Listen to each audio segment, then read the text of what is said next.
Gargoyles are always terrifying, yo. I believe in myself.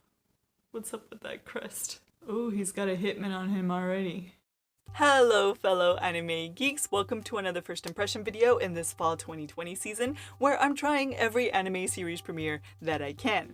As usual, I'll be organizing my first impressions by answering these 4 questions, and today I'm talking about Yuukoku no Moriarty, or Moriarty the Patriot. Yes, that Moriarty. The mal tags are mystery, historical, psychological, and shonen, but I would say that this is a dark psychological thriller.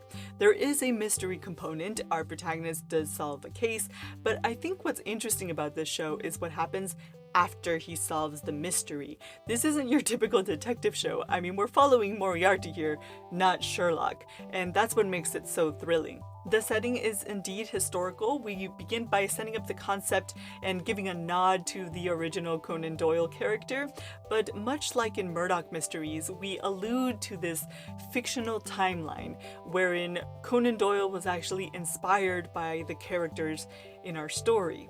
So in Murdoch Mysteries, this fictional Conan Doyle meets Murdoch, and he finds some inspiration for Sherlock in his interactions with him. Presumably in Moriarty, he does the same. I think that this is really intelligent. At first I was like, oh no, not another mystery anime that's going to completely rip off the Sherlock stories.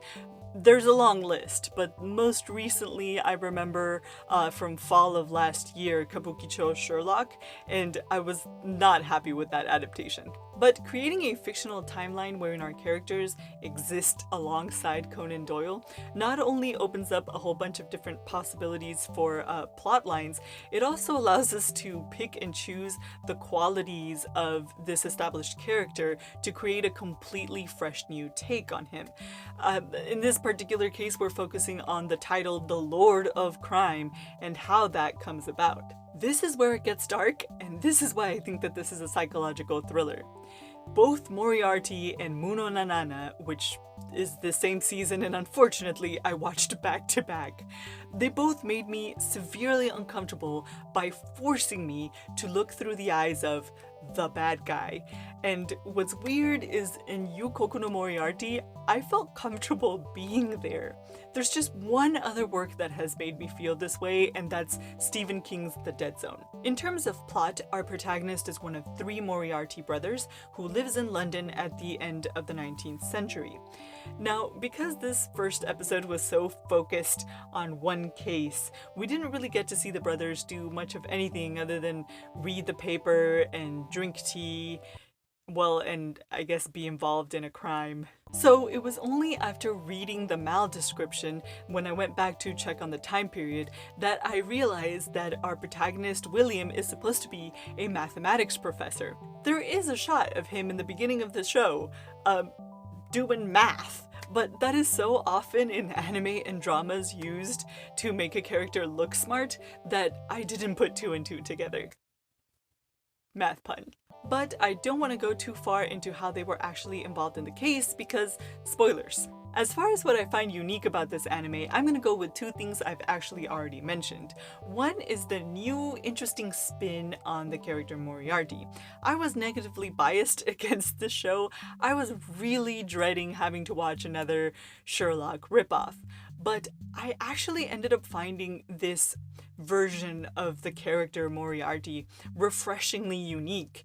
And not only that, unique in a way that didn't really contrast or take away from the original Conan Doyle character in my mind. The second thing is this dark point of view. I feel like this goes beyond the relatable perspective of, the vengeful anti-hero, like Edmund in The Count of Monte Cristo, but the original work by Dumas, because that anime was weird, yo. Or most recently, Sakaido from ID Invaded. Those guys are relatable. You can see yourself committing those same actions under the same circumstances. This stuff, not so much. So, is it worthwhile? I say yes. I'm frankly surprised that it actually won me over. But, I really like dark moods. I like interesting thrillers. So I can see that if you were looking for a more cozy, traditional detective mystery, this might not be it. And I'm hoping that it keeps up with this dark tone. I'm a bit creeped out at myself, honestly. And on that note, I'll catch you in the next video.